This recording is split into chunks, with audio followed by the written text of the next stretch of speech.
It's that time of year where little girls all around America are setting up their little stands and guilting adults into buying cookies they don't need, but that they love. Hello humans, it's just Martine, and today we're going to be doing the Girl Scout cookie tag.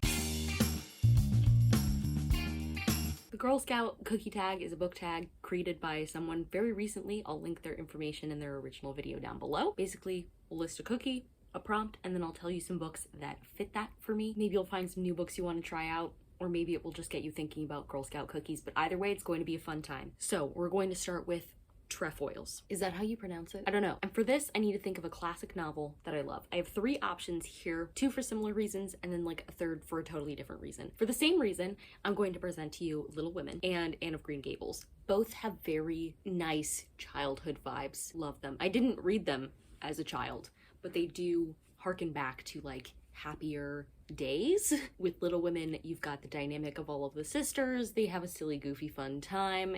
It's also got some serious moments, but at its heart, there's this lightness of childhood and this nostalgia about it. And then with Anne of Green Gables, Anne is just a really quirky character and lovely to follow. But the third one that's totally different from the others is The Picture of Dorian Gray. The reason I like this book so much is because when I was an undergrad student, I took a monsters and fiction class, and I did like an honors section of that. I got to create like some of my own extra assignments, like a huge nerd. And I read this book and then I watched 2 versions of the movie and I like triangulated them to talk about them. So I've spent a lot of time thinking about this book, and so I really like it. So Picture of Dorian Gray, nice. Next, Lemon Ups, a book you find inspiring. I didn't know they were called Lemon Ups. I'm just like, pass me the lemon cookies. You know, I went with nonfiction for this because I find it like difficult to find like a fiction book that I find inspiring. Like when I read it, I was like, I can't think of any. So I thought of some of my favorite like positive self-improvement, life good books. The first one is Start With Why by Simon Sinek, which is all about like using your purpose, and it's so good. It's so good.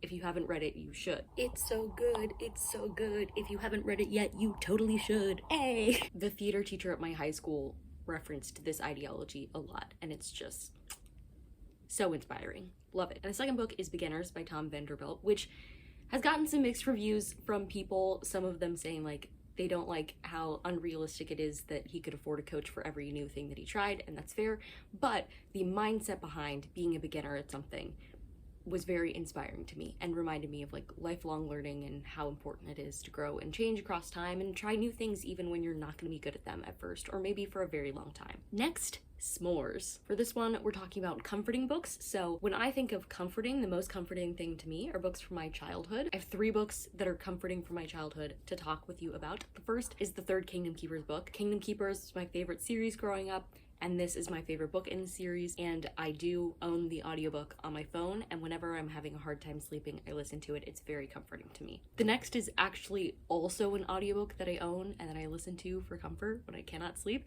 and that is A Cricket in Times Square. I read this physically for the first time in my vlog where I read a family friend's book collection for the 12 TBRs of Christmas. So if you haven't seen that, you should go check it out. And then finally, this is a book that I mentioned in way back, like years ago, in my video where I talked about my favorite books, and that is Every Soul a Star by Wendy Mass. This is just a middle grade story about all these different kids who end up in the same place for an eclipse, and I don't know why, but it hits. I still own this book, and every time I look at it, I go, I want to reread you. Next, Adventurefuls, an adventurous book.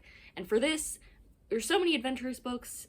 I especially love sci-fi adventurous books, but the one that I'm going to talk about here is a Becky Chambers book, To Be Taught If Fortunate. It's really short. It's a novella, but we visit many different planets with very different ecosystems in this one, and that's what I found fascinating about it. Just such rich world building for a world we were not on for a very long amount of time. It was so fascinating and very adventurous, and I highly recommend. Another sci-fi that is adventurous, The Illuminae Files by J. Kristoff and Amy Kaufman. Fun, multimedia format, highly recommend the audiobooks. Just a good time. Space fun time.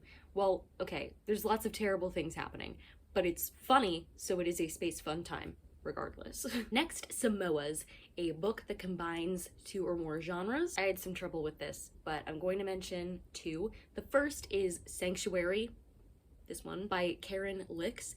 I feel like this book serves Among Us. I really enjoyed it when I read it because I went in expecting nothing except that I really liked the cover, and like I didn't know anything about it either, and I found it super fun. And this is definitely a good example, I think, of a combination sci-fi thriller. You could argue that the Illuminate Files does that too, but like I feel like this does that for realsies. And then the second, I haven't read this book in years, but when I read it, I was obsessed with it. I still think about it sometimes. It's Lazarus by Marianne Woods. And this is, at its heart, a mystery, but it's also a bit paranormal because one of the characters that's around a lot for us is a ghost.